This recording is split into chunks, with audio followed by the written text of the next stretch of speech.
I still remember the day my parents sat me down to tell me they wouldn't be living together anymore. I was 6 years old, sitting in our modest living room, clutching my worn-out teddy bear and wearing my favorite purple dress with little butterflies. There was no yelling or fighting, just a calm explanation from both of them. Mom and Dad assured me everything would be fine, but I didn't cry. Maybe I was too young to fully grasp what was happening. They divided everything so neatly. Mom got the house, Dad moved into an apartment, and I got 2 bedrooms. Their custody arrangement was simple. 1 week with Mom, 1 week with Dad. Despite their separation, Dad ensured Mom and I were well taken care of financially. A year later, Dad introduced me to someone new, Jenna. I still recall our first meeting at a cozy diner. She had kind eyes, a gentle laugh, and sitting next to her was her 8-year-old son, Leo. Jenna greeted me warmly. "Hi, Mia," she said, her voice soft and inviting.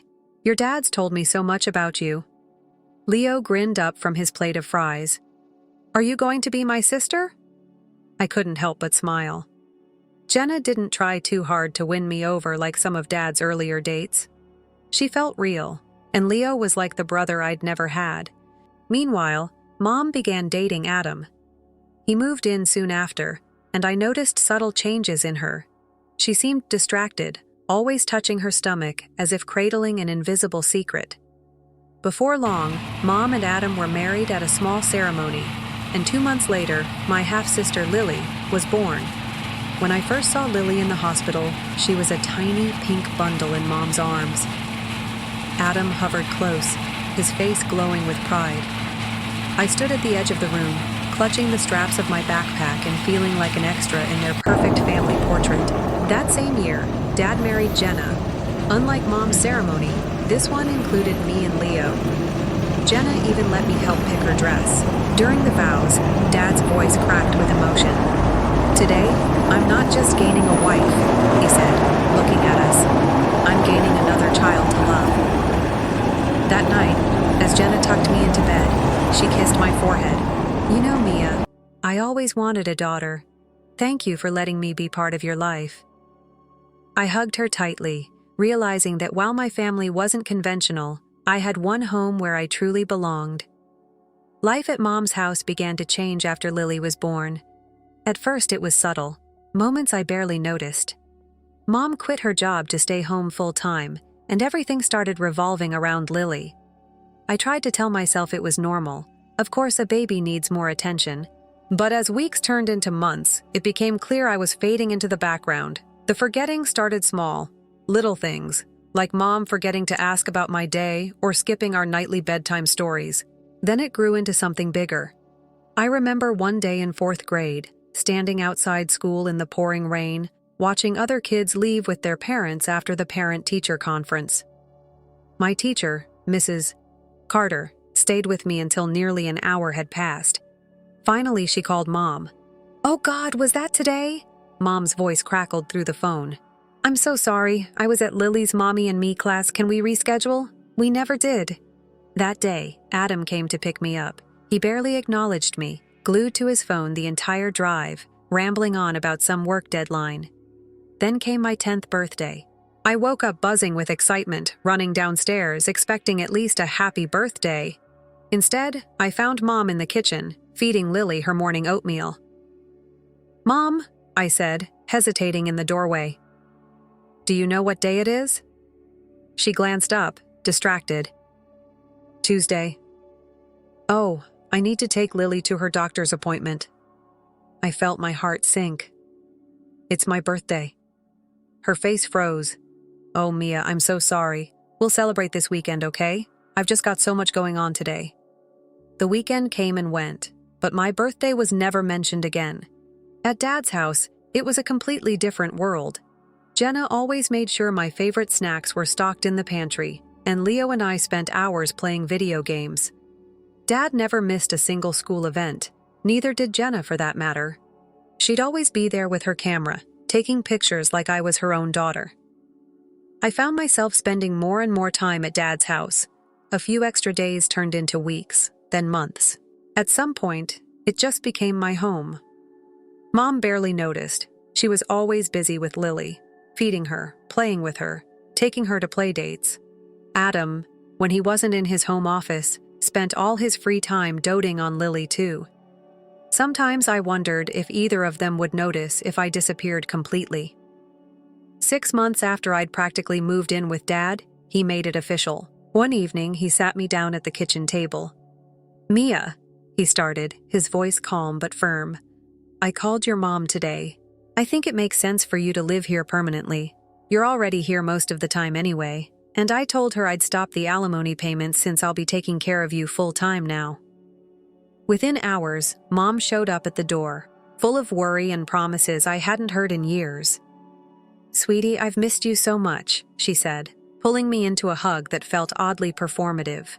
"I want us to go back to the old arrangement, half and half. I want you home with me." I was 12, but I wasn't naive. Her sudden concern wasn't about missing me. It was about the money. Dad's alimony checks had been her safety net, and now they were gone. For the first time, I saw things for what they were. My place in Mom's life wasn't as her daughter, it was as her financial security. And now that was gone, she wanted me back. But by then, I'd already learned what a real family looked like. I stayed with Dad and Jenna full-time after that, and honestly, it felt like I could finally breathe. At their house, I wasn't an afterthought. I was part of a family that cared about me, not because they had to, but because they wanted to. But life at Mom's house didn't disappear completely, and I'd still visit every so often. That's when the cracks became glaringly obvious. Lily was 5 by then, and had developed a smugness only a little kid can pull off. She'd follow me around the house, dropping these sharp little comments when Mom and Adam weren't within earshot. "Daddy says you're not really part of our family," she said one afternoon while I was doing homework at the kitchen table. I clenched my pencil tighter, trying to focus on the math problem in front of me. "Mommy and Daddy love me more than you," she continued, her voice sing-song. "Last night, Daddy told Mommy he's tired of you being here, and Mommy said, just wait until she turns 18, then the money stops and she'll be gone." Her words stung, even though I told myself not to let them. I'd built walls around that pain, but hearing my mom basically counting down the days until she didn't have to deal with me anymore, that kind of thing leaves scars. At Dad's house, it was a completely different story. Jenna always made me feel included, and Dad never missed a chance to tell me how proud he was of me. Leo became more than just a stepbrother. He was my partner in crime, my closest friend.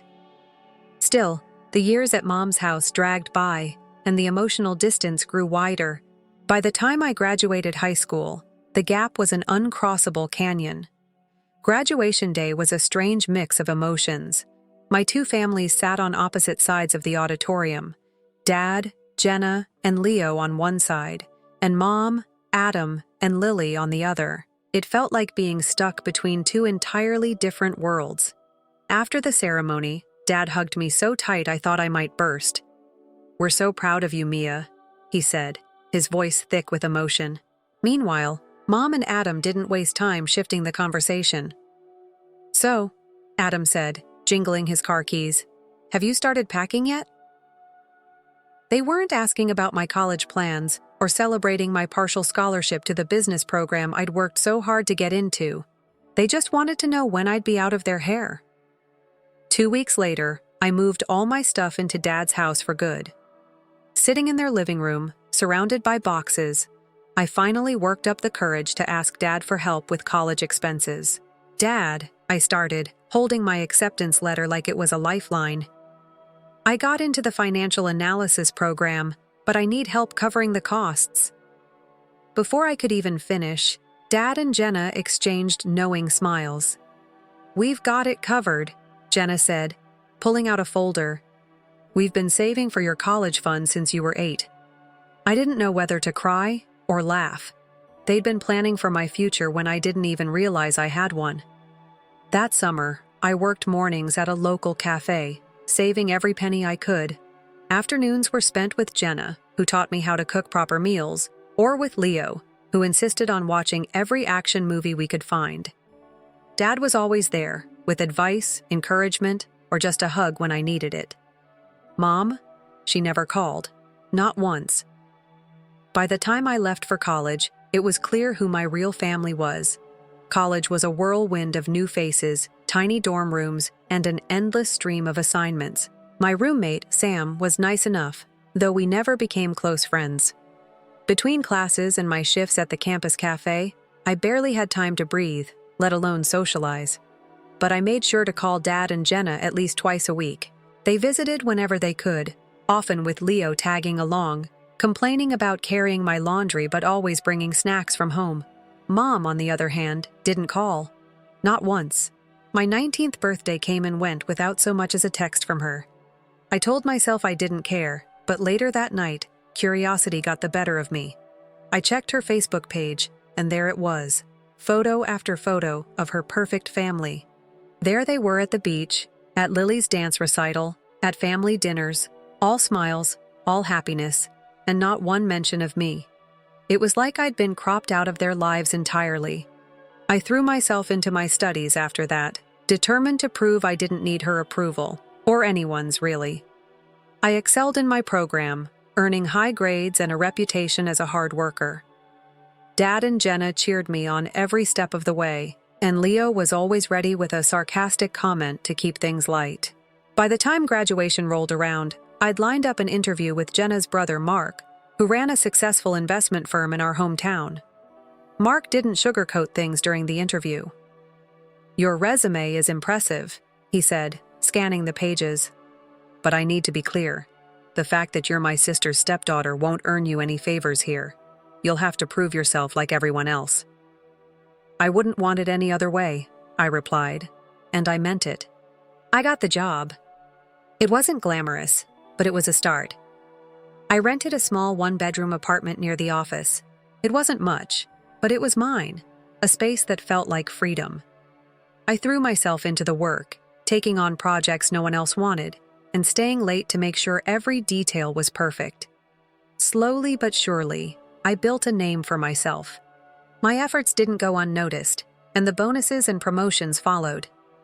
With my first year-end bonus, I bought gifts for my real family, a new golf set for Dad, a spa weekend for Jenna, and a gaming console for Leo. Watching their faces light up as they opened the gifts made all the long hours and late nights worth it. But just as things seemed to settle, life had other plans. One afternoon, as I was reviewing quarterly reports at my desk, my phone buzzed with a call from a number I hadn't seen in years. "Mia, sweetie." Mom's voice oozed with a sweetness that immediately put me on edge. "It's been so long. How are you?" I blinked, caught off guard. "I'm fine, Mom. What's going on?" "Oh, nothing. I've just been thinking about you so much lately. We all have. Why don't you come over for dinner this weekend? Lily's home from college, and Adam's making his famous pot roast." Curiosity got the better of me, and against my better judgment, I agreed. When I pulled up to their house that Saturday in my modest but reliable car, Lily answered the door. She looked me up and down, her gaze lingering on my suit and the watch on my wrist. "Nice car," she said, her voice flat. The house hadn't changed. Same furniture, same pictures on the walls. Still, none of me. Mom swept me into a hug as though no time had passed. "Darling, you look fantastic. So professional." Throughout dinner, they peppered me with questions about my job, my salary, my car. Mom kept commenting on how expensive things were with Lily in college. "That's such a beautiful watch," she said, reaching for my wrist. "Must have cost a fortune." "It was a birthday gift from Dad and Jenna," I replied, keeping my voice steady. Her smile tightened. "Of course it was. They always did spoil you." That dinner was the first of many invitations. Suddenly, Mom wanted to be part of my life again. She called more often, stopped by my apartment unannounced, and even brought Lily along under the guise of bonding. Something about their sudden interest didn't sit right with me, but I couldn't quite put my finger on it, until the day it all came crashing down. It started with Lily. She came over one Sunday afternoon, supposedly to spend some sister time. I was in the kitchen making coffee when I heard her gasp from the living room. "Oh my God," she said, staring at my laptop screen. I'd left my banking app open after paying some bills. My stomach dropped. Is that really how much money you've saved? She asked, her voice dripping with incredulity. I quickly walked over and shut the laptop. It's not polite to look at other people's private information, Lily. She ignored me, a sly smile creeping across her face. Why are you saving so much? What's it for? I hesitated but decided to be honest. I'm planning to buy a house soon. I want to make a good down payment to keep the mortgage manageable. She nodded, but the calculating look in her eyes didn't sit right with me. She left soon after, mumbling something about meeting friends. The very next day, Mom called, unusually cheerful. Mia, darling, why don't you come over for dinner tonight? We'd love to see you. The moment I sat down at the table, I could tell something was up. Mom had that look she used to get when she wanted Dad to increase child support. Emily tells me you're quite the saver, she said, passing the mashed potatoes. That's wonderful, honey. Family helping family, you know? I froze. I don't understand what you're getting at, Mom. She sighed, dropping the faux sweetness. Look, Lily's struggling with college expenses, and she'll need an apartment after graduation. You have plenty saved up. It would be the right thing to do. I set my fork down slowly. You mean give Lily my house down payment? Mom shrugged like it was the most reasonable thing in the world. Well, you're already established in your career. Lily's just starting out. She needs the help more than you do. I stared at her, unable to believe what I was hearing. I'm not established, I said firmly. I've been working hard and saving for years to build my future. I'm not giving Lily my savings. Her face darkened. So, you're just going to let your sister struggle while you sit on a pile of money? After everything I've done for you? I almost laughed at that. Everything you've done for me, like forgetting my birthdays, ignoring me for years, pushing me aside for Lily? Adam muttered something about me being selfish, but couldn't meet my eyes. I stood up, my voice steady. A real mother would have been there for both her daughters. Lily is your responsibility, not mine. The silence at the table was deafening. I grabbed my things and left, ignoring Mom's protests. 2 weeks later, I left for a business trip to Singapore. Mark had trusted me to handle an important client presentation, and I was determined to prove myself. Before I boarded the plane, I called Mom, keeping things polite despite our recent argument. I'll be out of contact for about 10 days, I said. Oh, overseas, huh? Must be nice, she replied, her tone oddly interested. The trip went smoothly, and I felt on top of the world when I landed back home. But the moment I turned my phone on, I was hit with a flood of notifications, banking alerts, dozens of them. My heart pounded as I scrolled through the transactions. Account transfer, $117.50. Account transfer, $4,200. I rushed home, threw open my laptop, and logged into my banking app. The transfers were all there, each one labeled with the same recipient, Patricia Warren, my mother. My hands shook as I grabbed my car keys and sped to her house. When Adam opened the door, his smug grin nearly made me snap. Where is she? I demanded, pushing past him. Mom was sitting in the living room, flipping through a magazine like nothing had happened. She looked up, smiling sweetly. Oh, Mia, you're back. How was your trip? I held up my phone, the screen glowing with evidence. What is this? How did you transfer money from my account? Her smile faded. I don't know what you're talking about. Don't lie to me, I snapped. The transfers are right here, to your account. She finally dropped the innocent act, putting down the magazine. Fine. Yes, I transferred the money. Lily needs an apartment, and you weren't being cooperative, so we helped ourselves. I felt sick. How did you even get into my apartment? Mom reached into her purse and pulled out a key. Remember when I borrowed your bathroom that day? It only takes a minute to make a copy. The room spun around me. Return the money. Now? Mom actually laughed. Don't be ridiculous. You're not going to call the police on your own mother. Besides, you can save up again. You have a good job, no responsibilities. I stared at her, my voice icy. If you don't return my money, I will call the police. Adam grabbed my arm, trying to usher me out. "You've said enough. Leave." I yanked free, glaring at them both. "This is your last chance. Give me my money, or you'll regret it." Mom smirked as Adam shoved me out the door. "You don't have the spine," she called after me. But she was wrong. The police station was quiet that evening. I sat across from Detective Martinez, my hands steady as I handed over the screenshots from my banking app and the text messages with Mom about my trip. "She admitted to taking the money," I explained, my voice calm but firm. "She even bragged about copying my key to get into my apartment." The detective raised an eyebrow but didn't question my resolve. "We'll take it from here," he said. That night, Adam called. His voice veered between threats and pleading. "You need to withdraw the complaint," he demanded. "Do you have any idea what this will do to your mother?" I hung up. I'd spent too many years crying over the pain they caused me. This time, they could deal with the consequences of their actions. The legal process moved faster than I expected. The evidence was overwhelming, and Mom's arrogance had worked against her. In court, she played the role of the regretful mother, sobbing as she promised to return every penny. "I just wanted to help my younger daughter," she told the judge, tears streaming down her face. My maternal instincts clouded my judgment. The judge wasn't impressed.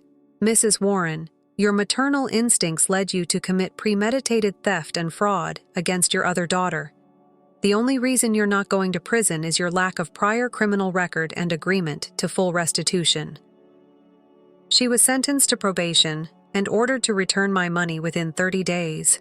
I also filed for and received a restraining order against both Mom and Adam, just to be safe. Through it all, Dad and Jenna stood by me. They sat behind me in court, brought me meals when I was too drained to cook, and never once said, "I told you so." "You did the right thing," Jenna told me after the sentencing.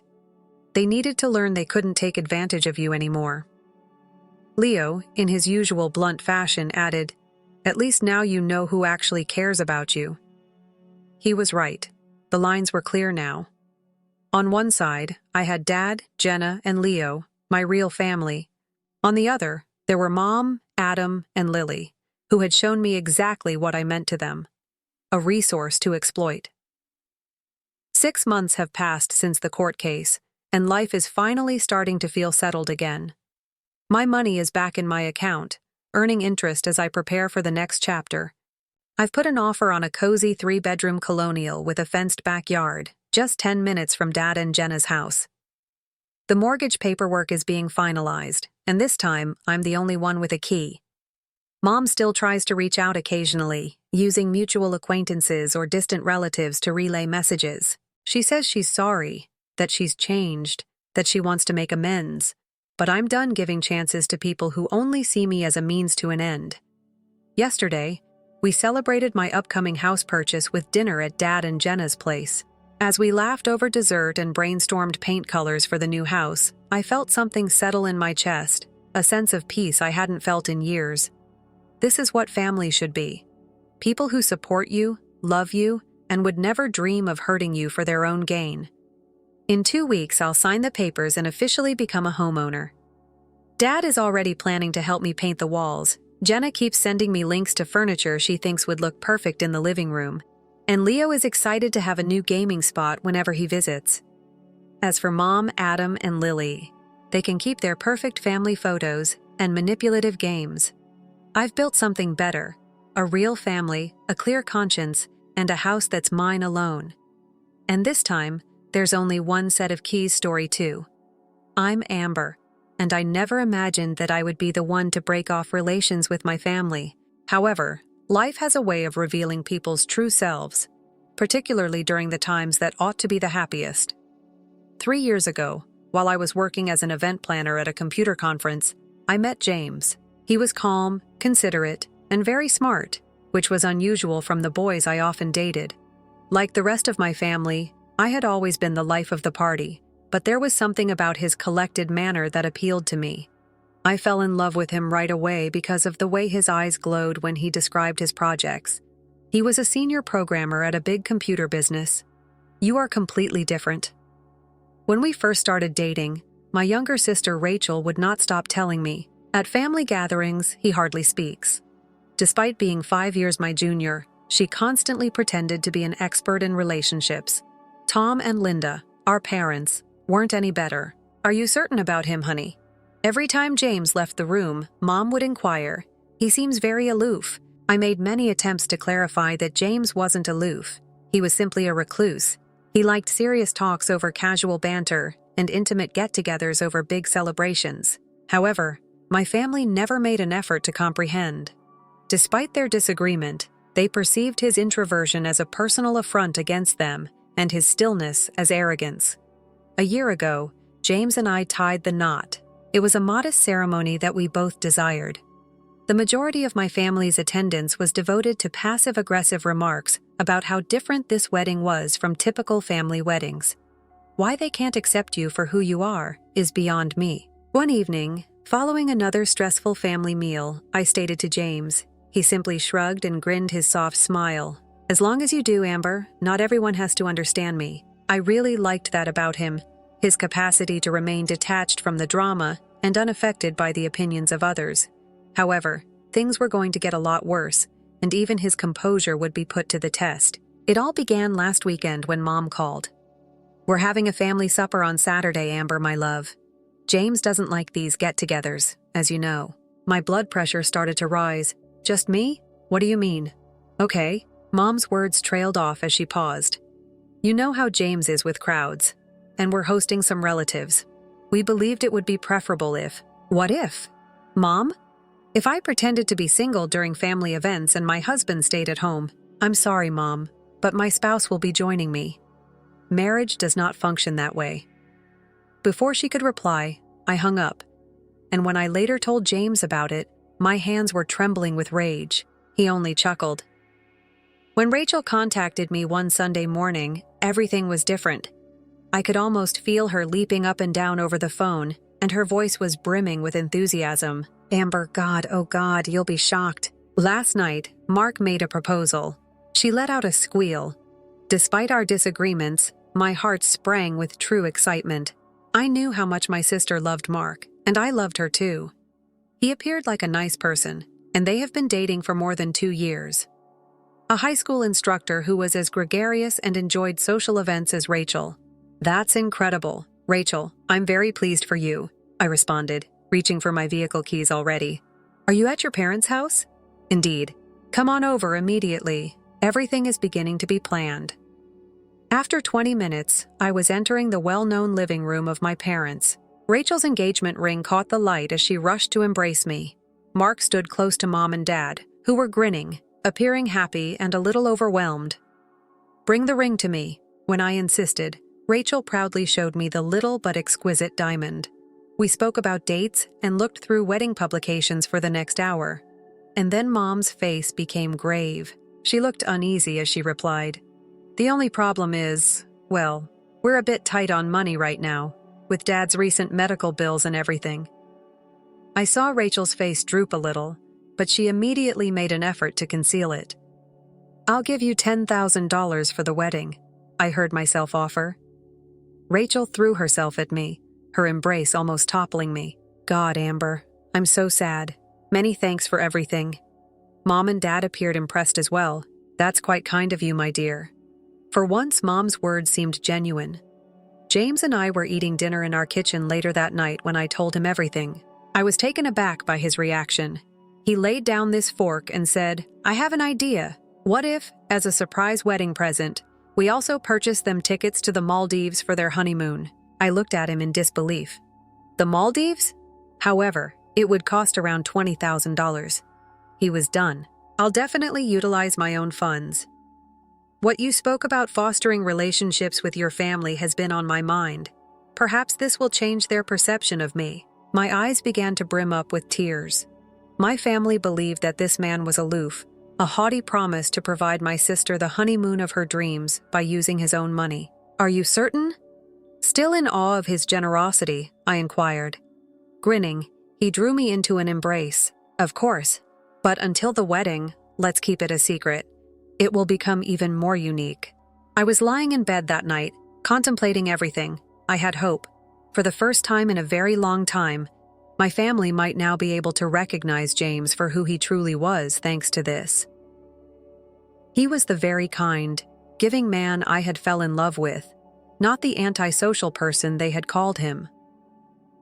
The months that preceded Rachel's wedding passed by in a blur of preparations and planning. Rachel wanted my input on everything, and it felt like there was a new decision to make every weekend. That she appreciated my opinion moved me. "How do you feel about this location?" One Saturday, Rachel inquired, displaying to me images of a well-renovated warehouse. "It has more character, in my opinion, although it's smaller than the country club, as Mom mentioned. I adore it, sincerely," I said. "It will also likely cost half as much." Rachel chewed her lip and nodded. I was thinking the same thing. Mark and I would like to keep things straightforward. No more than 50 people. When it comes to money, we're both trying to be realistic. Her method impressed me. As opposed to some brides who made extravagant demands, Rachel was being remarkably reasonable. We visited clothing stores, tasted various menu items, and compared flower arrangements for hours while keeping a close check on our spending. "It's too simple, don't you think?" she asked, while dancing in a simple, elegant wedding gown that was much less expensive than her mother had anticipated. I told her it was perfect. Less is more in some situations. I couldn't help but smile each time we reached a new decision or crossed something off the list, waiting for them, contemplating the surprise. Sometimes I caught James smiling when he inquired about the planning process. I brought up Rachel's casual remarks about wanting to travel someday. One night, he said, "I'm so excited to see their faces. Have you viewed the pictures I sent you of the resort? They will be blown away by the overwater bungalow." I fell in love with him again because of his enthusiasm. My husband was genuinely thrilled about providing my sister and her fiancé with the honeymoon of their dreams, despite his antisocial behavior. However, something began to bother me as the wedding date approached. I knew what it was 2 weeks prior to the big day. Our invitation had not yet arrived. I initially tried to ignore it. Rachel had been extremely busy getting everything ready, and she had included me in every step of the process. It must have been a simple oversight. Still, something didn't feel quite right. James and I had prepared our clothes. We had been actively involved in all the planning, and we would set up time off work. However, we didn't actually have an invitation. Following a particularly sleepless night of contemplation, I made the decision to visit my parents' home after work in order to ask Rachel directly. When I entered the driveway, I saw Rachel's beat-up Honda and my parents' vehicles. Excellent. Everyone would be present. I grabbed my purse and headed to the front door, still telling myself I was probably worried about nothing. After all, we'd been instrumental in planning this whole wedding. There had to be a simple explanation for the missing invitation.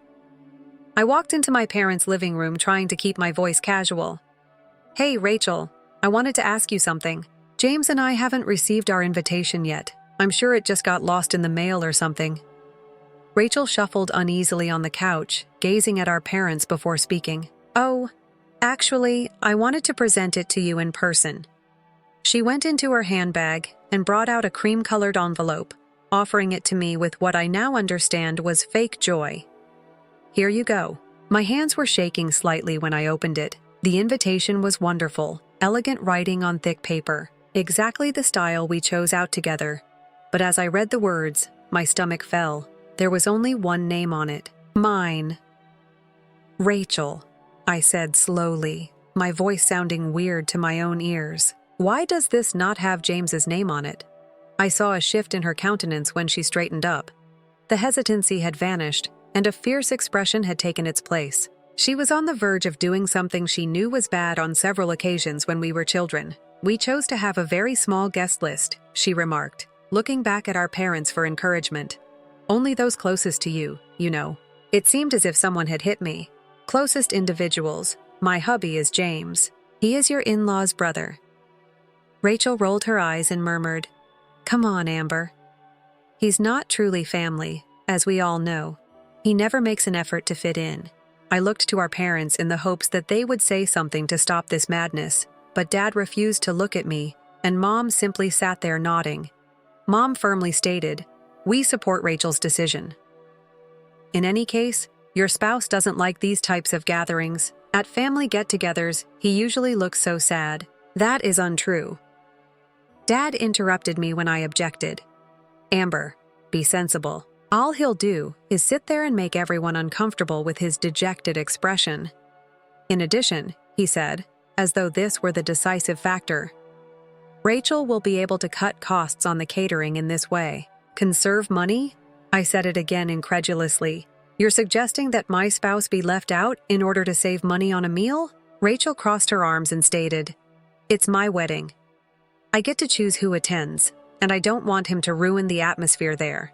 He may remain at home and code or do anything else he wants. I tried to figure out how we got here as I stood there staring at these three individuals I had known my entire life. How could they sit there and so nonchalantly ignore my husband, as if he were a stranger instead of a member of their family? Seeing how practiced everything appeared to be was the hardest part.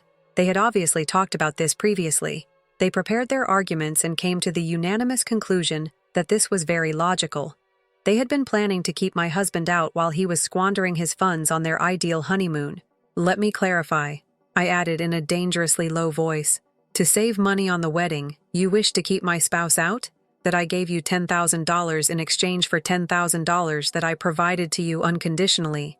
Rachel's self-satisfied look wavered a little, but she soon got it back. That was different, though. James is your brother-in-law, and you are my sister, I interrupted her. What's truly ironic about all of this, though? James has been preparing a surprise for you for the past 3 months. He was going to offer you and Mark a honeymoon vacation to the Maldives, with all costs covered. A luxurious resort, an overwater bungalow, first-class airfare, and everything else, for $20,000. The room fell quiet. Mom put her hand to her lips. Dad was stunned. A quick succession of expressions passed across Rachel's face, shock and disbelief. After that, I felt sick to my stomach. Computation. The Maldives. Rachel's voice had altered entirely, being kind and accommodating. I was kidding about the invitation, Amber. Oh my God. James is invited, of course. I'll fix the card right here. Reaching into her handbag, she took out a pen. I took a step back, flinching from her abrupt attitude shift. Do not bother. The journey has been canceled. What? No. Rachel sprang to her feet. Come on, I said. I was kidding. Honey, stop being so touchy. Her voice was interrupted by Mom. Sweetheart, nice. The wedding preparation was the only thing that was causing your sister concern. You are aware of the nature of brides. We want James there, of course. Dad gave a forceful nod. Of course. He is related. I examined their faces. I was disgusted by faces I had known and loved all my life. They had been together 5 minutes prior, with the exception of my husband. Now, they were scrambling to turn around at the mention of a costly present. Dad, you're right. He is a member of the family. For this reason, I will not permit you to treat him in this manner. I ignored their objections and turned to head for the door. When I arrived at our front door, the drive home was a blur. After glancing at my face, James realized something was amiss. I filled him in on everything while we sat on our couch. The invitation, their justifications, and their abrupt change of heart upon hearing about the trip to the Maldives. James listened silently. He was as composed as ever, but I could see the pain in his eyes. He had planned the surprise for months. They couldn't even bring themselves to invite him to the wedding, despite their sincere excitement about giving Rachel and Mark this present. What are you interested in doing? Finally, he asked. Call off the trip. Without hesitation, I said, furthermore, I will not attend the wedding. When people treat you this way, I can't sit there and celebrate. Are you certain they're members of your family? I gave a hard shake of my head.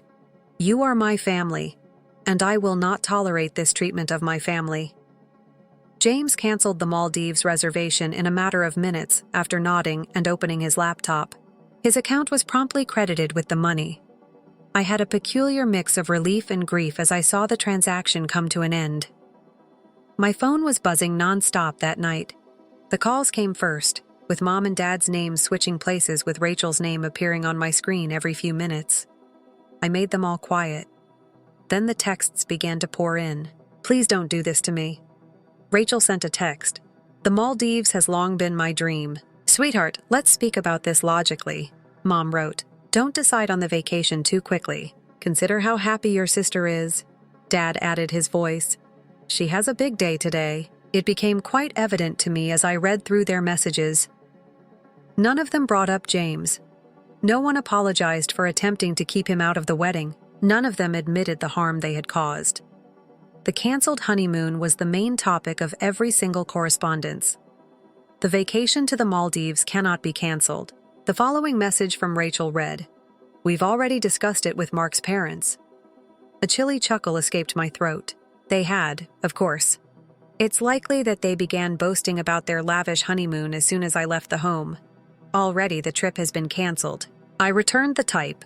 "The funds have been reimbursed. Never get in touch with me again." Then I took a step I never would have taken. I also banned my parents' and sister's numbers.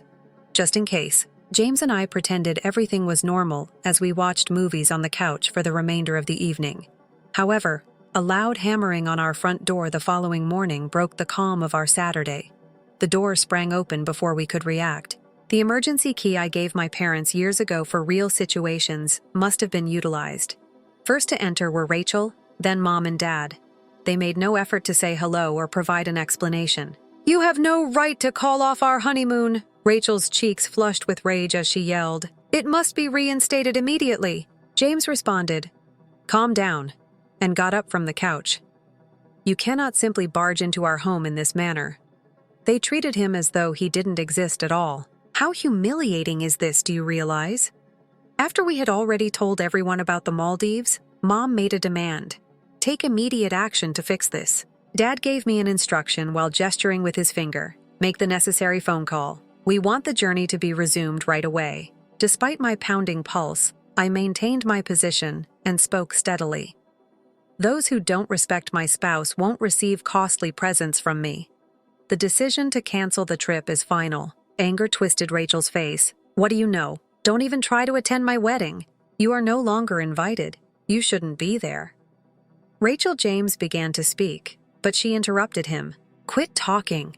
You are solely to blame for this. Amber has changed since she married you. She was entertaining once. She was normal once." I inhaled deeply. I sound fairly solid when I speak. "Do you want to discuss money?" "All right. The $10,000 I provided you for this wedding is a topic we should discuss." Rachel. Space was so pale that I was afraid she may pass out. Mom and Dad ceased murmuring in anger. "Yes," I went on to say. $10,000 that I could immediately lawfully demand be returned. The way presents work is that you haven't invited me to the wedding, Rachel. If the present provider no longer qualifies for the event for which they were intended, they may be revoked. You wouldn't," Rachel stumbled, her former confidence gone. "No, I wouldn't." I concurred. "The money is yours to keep. Think of it as your wedding present from your awful, unenthusiastic sister, who has no interest in attending your wedding anyhow." "The Maldives, nevertheless." Rachel's voice broke. "You never had the Maldives in the first place." I spoke aggressively. "The man you couldn't even bother inviting to your wedding sent you this unexpected present. For years, you have all viewed the man as an outsider. Congratulations then. At last, you've managed to push us both away entirely." Rachel broke down in sobs as her face collapsed. However, I had always dreamt about the Maldives. It's unfair. When she didn't get her way, her parents instantly threw their arms around her, just like they always did when we were kids. As they led her to the door, they gave me scathing glances. I felt nothing as I watched them go, holding my sobbing sister in between them. Mel. Shame. Not depressed, just fatigue. The house was suddenly quiet once more as the door clicked shut behind them. James approached me from behind and put his arms around my waist. I reclined against him, finding support in his unwavering presence. "I'm exhausted," I said. "I'm sick of their conceit. I'm sick of them focusing just on themselves. You're sick of how they treat you, acting in this manner toward us." He kissed the top of my head and murmured quietly, "I know." A tiny grin appeared on my lips as I turned to face him. "In spite of everything, what do you know? Let's spend the money that was returned. For us, something. What were you thinking of? We had been discussing purchasing a new vehicle. A good down payment would be $20,000. James smiled. "I may have already been considering a few possibilities. Do you want to buy a car? We were taking our brand new hybrid SUV home 2 weeks later. It was useful and lovely, but most of all, it belonged to us. A representation of our shared lives, our future, our priorities. I couldn't help but believe that we had made the proper decision as I ran my palm over the immaculate dashboard. Rachel's wedding day arrived and passed. James and I took a lengthy trip around the coast in our new car after I had a very hectic day. We tried not to worry about what was going on back in town as we were eating lunch at a peaceful restaurant by the sea. However, once we got home that night, I was powerless to resist. I navigated to Rachel's page on Instagram. The expertly taken, meticulously filtered, and expertly positioned wedding pictures were already available. But something caught my attention as I browsed through them. Her eyes never quite met Rachel's smile. In all of the pictures, including the unposed ones, she appeared preoccupied, uneasy, and like someone who was making an excessive effort to show how much fun they were having. My Aunt Susan gave me a call 2 days later. Although she was my mother's younger sister and my favorite relative, she was entirely different from her in every significant aspect. I have a wedding-related story to share with you. Her tone was solemn, as she said, "It was your mother who spoke, one of those masterworks of quiet aggression. She excels at it." She continued by saying that families should stay together and that some individuals forget their obligations because they are too preoccupied with their own life. Then she mentioned how family ties are destroyed by greed. My chest constricted. I'll guess. Everyone was fully aware of the person she was referring to. It was as subtle as a stone through a window. Honey. The entire space seemed uneasy. Some members of Mark's family were even wondering in whispers what was happening. I inhaled deeply before telling her everything. The Maldives excursion, the unwelcome husband, Rachel's outburst, everything. There was a lengthy pause on the line after I was done. At last, she replied in a stern voice, "You did the right thing. They have been treating James like an outsider for years, and I have witnessed it. It's not your fault, and it's not right. Rachel and your mom, this is how they have always been. They always had to get their way." My eyes filled with tears. "Aunt Susan, thank you. That means so lot to me. You have no idea. I spent a lot of time sitting in our backyard watching the sunset after we hung up. There, James discovered me and produced 2 wine glasses. Thank you for sharing your ideas." As he settled into the chair next to me, he inquired. "All I could think of was my family," I said, sipping my drink. "That often the most difficult choices are the best ones. Will you ever be able to make amends with them? To be honest, I'm not sure. Perhaps in the future, if they can actually recognize their mistakes and make amends. However, I'm not going to hold my breath or pursue them." James grabbed my hand as he reached over. "We'll confront whatever comes our way together." I returned his squeeze while reflecting on our progress.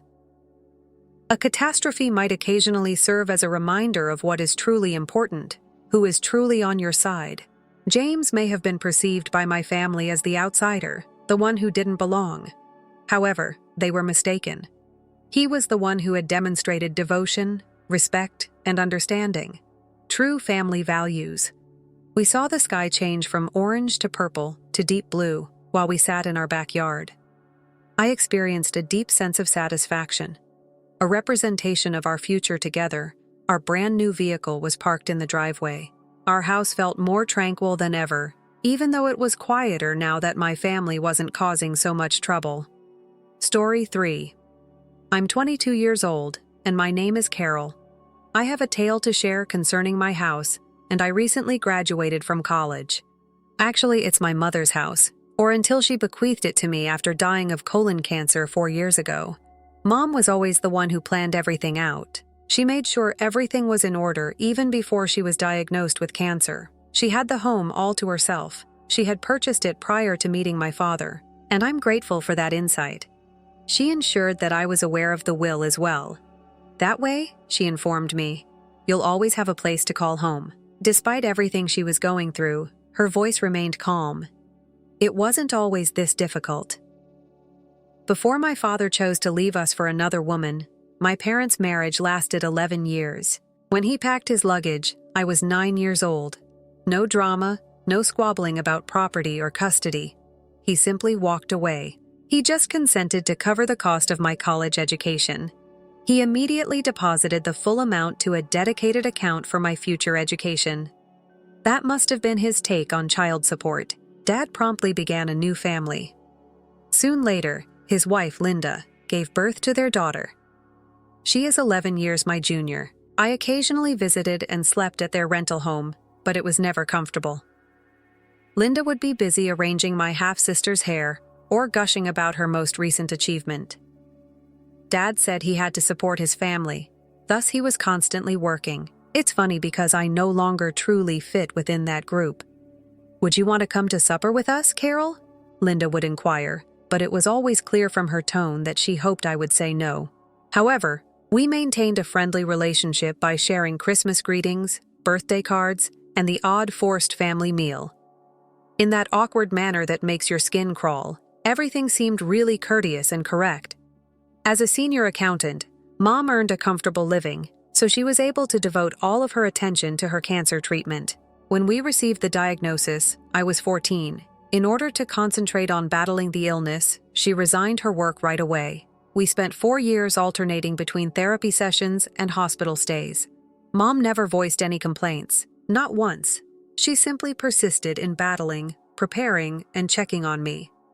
Plans don't matter to cancer, though. She passed away when I was 18, only a few weeks before my planned departure for a different state to attend college. I was struck with sadness. I was scarcely able to function. Dad astonished me by genuinely taking charge at that point. To help me deal with the loss, Dad, Linda, and my half-sister temporarily moved in. At the time, I was too thankful for whatever help I could obtain, and too numb to question it. "We'll support you during this." Dad wrapped his arm over my shoulders and said that. In an attempt to appear understanding, Linda nodded as my half-sister looked about the house that was now mine. I had a problem toward the end of the summer. In just a few weeks, college will begin, and I was clueless about what to do with my mother's house. Now my home. I didn't want to sell it, but it also didn't seem wise to leave it unoccupied for 4 years. It was at breakfast one morning when Dad made his proposal. "Caroline," he murmured, putting down his coffee cup, "I've been contemplating. How about if we remained here? We take care of the home and pay all the expenses. While attending school, you wouldn't have to worry about anything." I turned to face Linda, who was at the stove preparing pancakes. She grinned as she turned around. "It would benefit us all," she continued. "The house would be well maintained, and Sophie is already enrolled in the neighborhood school." During the 2 months they had been residing with me, it made sense. It had been surprisingly uneventful. My half-sister Sophie had actually begun to treat me like a real sister, rather than a stranger who occasionally appeared, and Linda had stopped being so aloof. I therefore concurred. In retrospect, it appeared to be the ideal answer. I took what I wanted from Mom's personal belongings and put the rest in the attic. I felt secure in my choice as I departed for college. I spent the next 4 years returning home for summer vacations and holidays. In fact, those visits were pleasant. These large welcome home dinners were prepared by Linda. Her favorite lasagna was made by me. As though she had known my favorite all along, she would say. Sophie would pull me into her room to discuss school drama or show me her most recent artwork. We would all work together to decorate the tree over Christmas breaks. While Linda and I engaged in a friendly debate about whether tinsel was traditional or tacky, Dad would lift Sophie to place the star on top. Sometimes I could almost forget that this wasn't the family I was born into. As we sat around sipping hot chocolate, visits in the summer were different, longer, more at ease. I helped Sophie with her summer reading while we spent afternoons by the community pool. When Linda invited me to her book club meetings, we would genuinely enjoy discussing the romance book they had selected for the month. "Sophie and your sister get along so well." One evening, I heard Linda say to Dad, "It's good to have her home." I got a warm feeling from that, as if we had truly grown into a legitimate family. Throughout the semester, I spoke with Dad about my classes once a week over the phone, catching up with Linda about house maintenance. "The roses you planted are blooming beautifully." Carol and FaceTime conversations with Sophie, who kept me updated on her middle school exploits. Everything seemed fantastic. We developed this bizarre but working family dynamic based on the basis of my mother's house. I never knew it could all go apart so rapidly, but I guess that's the thing about houses. No matter how sturdy the foundation, you never know what's going on beyond the walls. Finally, at 22, with my degree in hand and a job lined up back home, I was ready to start the next chapter of my life. I'd previously taken a position with Marshall and Brooks Financial in my hometown. They'd interviewed me via Zoom and gave me the job immediately away. Everything was coming into place flawlessly, or so I thought. The cab dropped me off in front of my house on a lovely June afternoon. I remained there for a time, soaking in the familiar scene. Mom's rose bushes were in full flower. Though they seemed different from how she used to keep them, the grass was beautifully groomed and new drapes hung in the windows. Minor adjustments made while my time away at college. I smiled and fumbled for my keys as I wheeled my bags up the front lock, already seeing myself sleeping in my old room tonight. However, there was a problem when I attempted to unlock the door.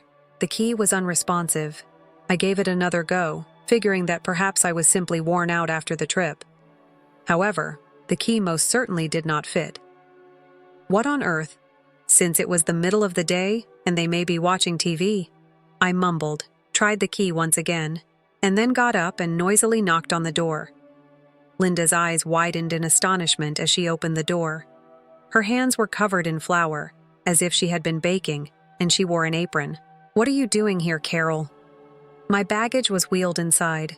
I saw Dad and Sophie in the living room, both of them appearing equally shocked by my entrance. Dad was sitting in his favorite armchair, Mom's old armchair, actually reading something on his iPad, while Sophie was splayed out on the couch with her phone. "What are you saying?" "This is where I reside," I responded, glancing around at what appeared to be minor adjustments to the decor in the living room. For what reason were the locks changed? Dad gave his neck a scratch. He's always had that anxious behavior. "Oh, that. Yes, for safety's sake I replaced them last month. There have been some break-ins in the area, you know. You had the option to inform me," I remarked, attempting not to sound annoyed, "or sent me a new key. This is my home after all." With her arms folded across her chest, Linda answered cautiously, "We weren't expecting you." She was looking more and more uneasy after wiping the flour from her hands. "Why not? Last week I received my diploma. I informed you all that I would be returning home to begin my new work." I felt more and more anxious as I glanced between them. There was something strange about their responses. Sophie was observing the spectacle with a peculiar face, and she had even set down her phone. "Carol," Dad interrupted, abruptly getting to his feet. "Can we have a brief conversation in the office?" I went inside Mom's former office after him. My workplace? In a way, the room still had the mother's degrees hanging on the wall. On the bookcases is her assortment of financial reference books. As he turned to face me, I saw that his hands were trembling a little as he shut the door behind us. "Listen, honey," he said in a hushed voice. "Linda, you have to know something. She believes that this house is mine." I looked at him, not understanding what I had said to her. "I gave it to your mother and you out of kindness after the divorce," he added, avoiding eye contact. "It was my house. And that it came back to me when your mother died. She believes that you've only been residing here because I permitted it." Before I could speak again, I must have stood there staring at Dad for a whole minute. My initial impulse was to tell Linda everything and storm out of the office. Now that I realized I was simply a freeloader attempting to break into their home, I could see why she had a shocked expression when I first appeared. I said, "I have to tell her the truth," and started to head for the door, but my father grabbed me by the arm. His voice was no more than a whisper as he pleaded, "Please, Carol, give me some time, please. I'll locate a new residence for us. I swear. All I have to do is find a way to inform her without ruining our marriage, destroying your union." I gave a hiss. "What are you doing to me anyway?" He produced a set of keys from his pocket and offered them as a sacrifice for peace. "The new locks are for these. Please, my love, only a few weeks. All I'm asking is that. I'll take care of things my way. I felt nauseous as I accepted the keys. All right, I responded at last. But this is crazy. Dad, I assume you are aware of it. With a look of relief on his face, he nodded. I'm grateful, honey. I will correct this. I swear. But things quickly started to go south. There was a lot of tension in the air over dinner that evening. I kept getting these books from Linda across the table. She's lost all of her old ones. The woman who used to invite me to book club and bake my favorite cookies now treated me as if I had just walked in off the street. More potatoes. Dad, Sophie inquired, not even aware of the stress. If I redecorated the living room, would anyone mind? Linda questioned, averting her eyes from mine. The setup is a little out of date. Knowing she was referring to Mom's furniture arrangement, I tightened my hold on my fork. Dad shifted the topic and coughed nervously. Linda cornered me in the kitchen the following morning when I was brewing coffee. Her eyes were focused and keen, but she was still wearing her robe and had her hair combed. She leaned against the counter and said, Caroline, I believe we should discuss your plans. What am I going to do? Indeed. When do you intend to start looking for a place of your own? Casually, as if she were inquiring about the weather, she asked, You should start considering moving out now that you have a job lined up. After all, you're a grown woman now. I sipped my coffee slowly. I'm mentally counting to 10. In fact, I've discussed staying here for the time being with Dad. He doesn't mind. I briefly believed Linda might argue as her lips formed a thin line. I was left alone with my refreshing coffee and a mounting sense of dread about how this was all going to unfold when she simply turned and left the kitchen. It felt like a hostile environment for the next 2 weeks. Linda's demeanor changed from icy to blatantly passive-aggressive. She claimed to have forgotten which washing basket belonged to me and would inadvertently wash my garments with bleedy colors. Conveniently, she would prepare meals for the family, but only enough for 3. She would suddenly need to vacuum right there, seeming shocked when I tried to watch TV in the living room and coming to the table. If I was preparing breakfast in the kitchen, muttering that some people never learned to keep things neat, she would storm in and begin rearranging the cabinets.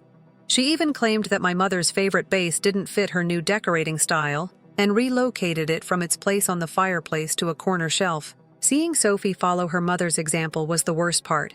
Just a few weeks ago, my half-sister would contact me for advice about boyfriends and send me memes. Now, anytime I walked into a room, she would roll her eyes. Despite the stress at home, she began referring to me as that girl when she spoke about me to her friends on the phone, loud enough for me to hear. Professionally, I was flourishing. During my visit to Marshall & Brooks Financial, I was shown a lovely corner desk overlooking the city center that would serve as my future office. Sarah from the risk assessment team, who offered to accompany me to lunch, was one of my prospective co-workers who appeared kind and inviting. When do you begin? Over sandwiches, she inquired. 2 weeks, I said. Enough time to get comfortable at home. In an attempt to keep things somewhat regular, I told the family about my start date at supper that night. Today they showed me my workplace. In 2 weeks I will begin. Exaggeratedly carefully, Linda placed her fork down on her dish, letting it clink against it. Isn't it amazing then? You may begin searching for your own apartment as soon as you receive your first paycheck. I am aware of various lovely complexes across the city that are reasonably priced for young professionals. Dad was looking at me beggingly from the other side of the table. His eyes seemed to be pleading with me to remain silent, to continue his deception for a little while longer. To avoid the stress at home, I stabbed up my peas and remained silent. I began getting back in touch with old buddies from high school. We would revert to our old routines as if no time had gone, meeting up for coffee or shopping excursions when Katie and Jessica were still in town. However, returning home was never comfortable. When I walked in, I would hear whispered talks coming from the living room or kitchen, which would suddenly end when I showed up. Like guilty teens, Dad and Linda would snap at each other. Fake grins would paste themselves on their faces while papers were hurriedly stuffed into drawers. The home was strangely silent when I woke up on Saturday morning. Linda's weekend food preparation was not audible in the kitchen. No Dad watching sports on TV, no music blaring from her room, no selfies. It seemed wrong to be silent, like the quiet before a storm somehow. In my jammies, I padded downstairs and looked in every room. Not only was the kitchen immaculate, but it had not been used since the previous evening. There was nobody in the living room. The couch's throw pillows are positioned flawlessly. Sophie had lost her boots, which were typically a mess in the foyer. There was not even Dad's vehicle in the driveway. I looked at my phone. No notes or messages on everyone's whereabouts. At first, I assumed they could have gone out to breakfast, but something didn't feel right. They always left a note when they went out for breakfast. They have preserved that fundamental decency, even throughout these stressful periods. Dad's phone went straight to voicemail when I tried to contact him initially. Strange. I made several more attempts, but the outcome remained the same. I was informed by the automated voice that the individual I was attempting to contact was not accessible. In my gut, a nod began to form. At last I gave Linda a call. I was ready to hang up when she heard the fourth ring. "What are you looking for?" She spoke sharply, in a way I had never heard before, hostile. I could hear waves and what seemed like tropical music in the background. "I just wanted to know everyone's whereabouts," I responded, taken aback by her tone. The home was deserted when I woke up.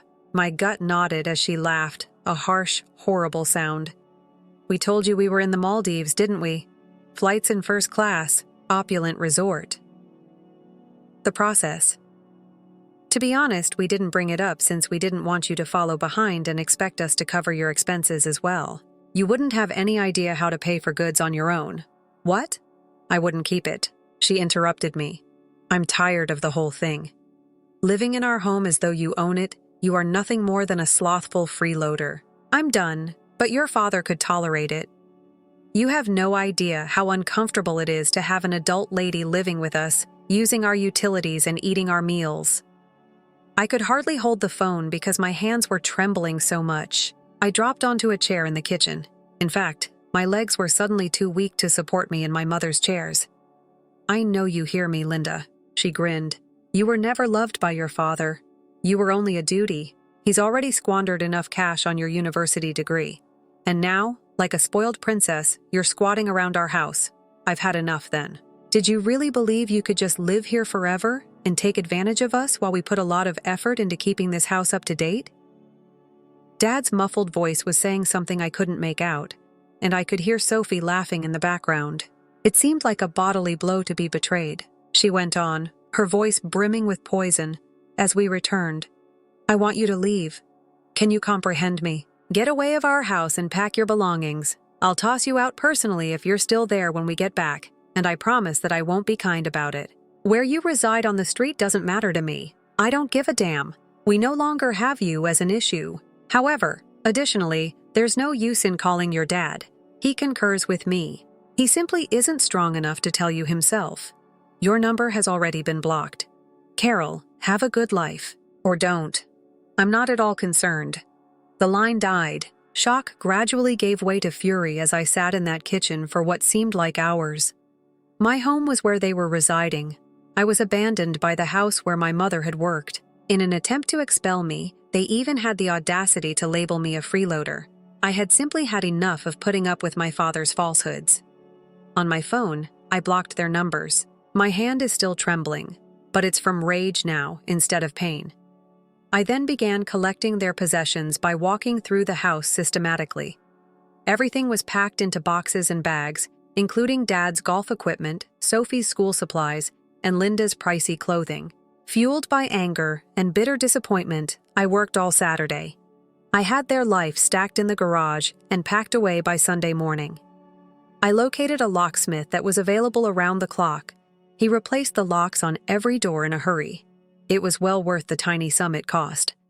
I gave him my credit card when he was done, clutching the new keys with a weird sensation of joy. I began working at Marshall & Brooks on Monday morning. I immersed myself in my work for 2 weeks, learning the ropes, making new acquaintances, and attempting to ignore the impending encounter. I reorganized the home to my mother's liking, but I kept their belongings in the garage, eliminating any traces of Linda's design inspiration. Then that Friday arrived. They were standing there as I came into the driveway after work, with Dad appearing anxious. Sophie hung back with a frown, and Linda's face was hot with rage. They must have recently returned from their trip. Their rented car still had their baggage. Before I even exited my car, Linda began to scream. "You have no right to modify our locks. You have no right to bar us from our own home." Calmly, I moved past them to open the door. Still shouting, Linda trailed behind. "We're going to call the cops. It's breaking and entering. This is our home." Something inside of me finally snapped as I turned to face them. "It's not your home, Linda. It wasn't. I own this house. Before she ever met my father, my mother purchased it. She left everything up to her will and mine. You have only been residing here because I gave my temporary approval." Linda made a hesitant sound as she laughed. She glanced at her father. "Inform her that she is lying. Let her know that this is our home." Dad refused to look at anyone. He simply slumped and shrugged his shoulders. "She is being honest. The home. She had it all the time." I saw Linda's entire mood shift like a switch being flicked as the reality set in, and her expression went from fury to calculating in a matter of seconds. She forced a giggle and added, "Oh, Carol, sweetheart." "On the phone? You didn't believe me, did you? I was kidding. You are aware of my mood swings. My head hurt from all the sun and those tropical drinks." Silently, I murmured, "Stop it." "However," she continued, "we are related. Do you recall all of our pleasant moments together? The Christmas meals, the book club gatherings? We can do that once more." With her arms out as if to give me a hug, she stepped toward me. Then Dad burst in, his voice full of passion. "I'm very sorry, Princess. I adore you, even though I know I handled this very incorrectly. My daughter is you. Please, can't we resolve this?" I gave him a glance. Observe him closely. My mother's heritage, my house, and my inheritance were all lied about by my father, who left when I was 9 years old, paid for my schooling, and missed my life. Work without your father. The fact that you stood by while your wife intended to evict me from my house, or the fact that you misled her about owning it. With that phony smile, Linda turned back to face me. "Let's be sensible, Carol. Together, we can all live here. We'll cover the rent." "No," I answered firmly. "We are unable to. The garage contains your belongings. Take them and go." Linda's mask broke again at that point. "What a sour little brat you are. You would abandon your own family after everything we have done for you." As I answered, I felt strangely at ease. "You recently went on a lavish vacation that you purposefully kept hidden from me, spending, what, $10,000? You're probably able to afford an apartment. Please, Carol." Dad reached for my arm once again. I cut him off even though I realize I made a mistake. "You made no mistakes. You spent years lying. You gave your wife the impression that she was the owner of my mother's home. You saw her attempt to reorganize everything, remodel it, and remove any traces of her mother. And you remained silent when she was going to kick me out. I was going to be honest with her." He objected. "When?" "After I had left. Once she had completed relocating to my residence." I gave a head shake. "I'm finished. Gather your belongings and leave." I ignored Linda's cries of cruelty and ingratitude as I went inside and shut the door. I observed from the glass as they loaded boxes into their rental car from the garage. Linda's face was still flushed with rage as she continued to rant. Sophie was in tears. Dad simply had a dejected expression. To obtain everything, they had to make 3 journeys. Dad knocked on the door once again as they loaded the final box. I didn't open it. At last, when the sun was lowering, they departed. Dad tried phoning from a different number the next day. "Please, Carol," he pleaded. "This is something we can resolve." "We can't, Dad," I said. "Linda was rather explicit about your true feelings for me. Someone you never loved, a chore, a freeloader.